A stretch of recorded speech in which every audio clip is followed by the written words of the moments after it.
ये एक एग्जांपल ले रही हूँ मैं पॉइंटर्स का। यहाँ पे जो मैंने एग्जांपल एक्सप्लेन किया है, यहाँ मैंने पॉइंटर टू पॉइंटर का एक्सप्लेनेशन किया है। एक यहाँ पे पॉइंटर P1 लिया है, एक पॉइंटर टू पॉइंटर P2 लिया है। इसका प्रोनाउंसिएशन रहेगा पॉइंटर टू पॉइंटर, मतलब डबल पॉइंटर, ठीक है। P2 is called double pointer, और हम बोल सकते हैं पॉइंटर टू पॉइंटर।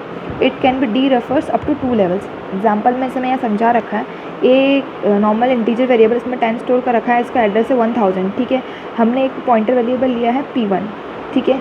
उसमें हम एड्रेस स्टोर कर रहे हैं ए वेरिएबल का, तो इसे हमने यहाँ शो कर रखा है 1000, ठीक है। अब हमारा P1 तो खुद एक पॉइंटर वेरिएबल है। अब मैं चाह रही हूँ कि मैं इस P1 का जो एड्रेस है 2000, उसको मैं कहीं स्टोर करूँ, तो मैंने ले लिया है डबल पॉइंटर स्टार P2, ठीक है। तो ये स्टोर करेगा P1 का एड्रेस, जैसे कि यहाँ 2000 है, ये स्टोर यहाँ कर दिया, तो ये हो गया आपका डबल पॉइंटर।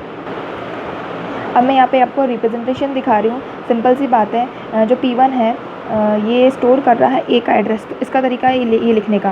और जो P2 है वो स्टोर कर रहा है आपकी वैल्यू P1 की, लेकिन मैंने अगर इसको इस तरीके से यहाँ लिख दिया कि m% ऑफ ए, ये तो तरीका ही रॉन्ग हो जाएगा, क्योंकि P2 जो वेरिएबल है वो डबल पॉइंटर है, वो स्टोर कर रहा है एक दूसरे एड्रेस वेरिएबल की एड्रेस। तो यहाँ P1 एक एड्रेस मतलब जो एक पॉइंटर है उसका स्टोर कर रहा है। तो अब ये तरीका एकदम करेक्ट रहेगा। जब भी अपन इस तरीके से लेंगे तो ये रॉन्ग है, ठीक है। अब हम थोड़ा एग्जांपल्स में प्रिंटफ में बता देती हूँ मैं आपको।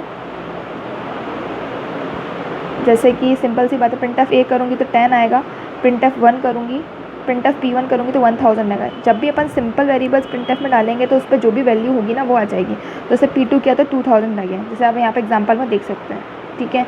इसके बाद मैंने यहाँ पे एक्सेस किया प्रिंटफ m% P1, ठीक है। अब मैं सीधी सी बात है, मैं m% वेरिएबल का यूज़ कर रही हूँ, तो मतलब एड्रेस आना चाहिए, ठीक है। तो यहाँ मैंने क्या एड्रेस स्टोर कर रखा है P1 पे, यहाँ पे अगर m% P1 लिखूँगी तो एड्रेस क्या है P1 का खुद का, यानी कि 2000, तो वो 2000 आ जाएगा, ठीक है।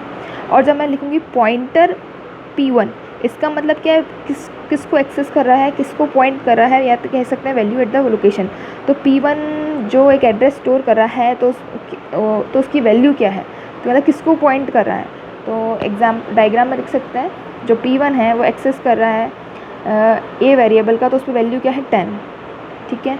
अब एक एग्जांपल ये भी है कि मैंने ऐसे लिखा पॉइंटर P2, तो अब P2 किसको पॉइंट कर रहा है, वैल्यू क्या है, P2 पॉइंट कर रहा है ऐसे P1 को, तो उस पर वैल्यू क्या है 1000, तो ये हमने यहाँ 1000 लिख दिया, ठीक है। अब हम ऐसे लिखा पॉइंटर P2, इसका तो हमारा आंसर 10 आया। मतलब एक पॉइंटर सबसे फर्स्ट पॉइंटर तो यहाँ काम करेगा जब हम लेंगे 1000 पे वैल्यू क्या है 10, तो ऐसे पॉइंटर P2, ठीक है। इसका इंटरनली जब ये कंपाइल